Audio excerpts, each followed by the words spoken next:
Mbola izanao anatin'izay vaovao politika izay ihany isika miomana tsikelikely amin'ny fiatrehana ny fifidianana be ny tanàna kosa ny eo anivon'ny fitondram-panjakana amin'izao fotoana izao. Fantatra fa efa voafaritra ny volavolan-dalàna momba ny fifidianana be ny tanàna mitondra fanazavana misimisy kokoa mahakasika an'izay raha moa ny ministra ny ati-tany sy ny fitsinjaram-pahefana.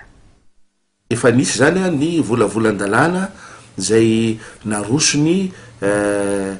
senité na voamera manokana amsana ny fifidianana taty ministerina tany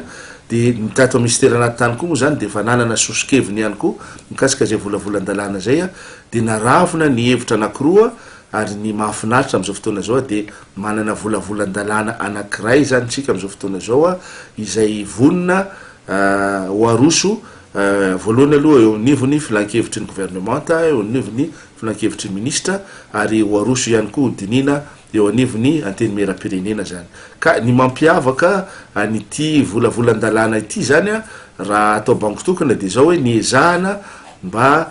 ho volavolan-lalàna zay avoaka eo mikasika ny fifidianana ny tompona andraikitra eo anivony commune ny be ny tanàna zany sy ireo ao anivony mpanao lalàna zany de ezahana zany mba tsy hisy tsony zany ny adla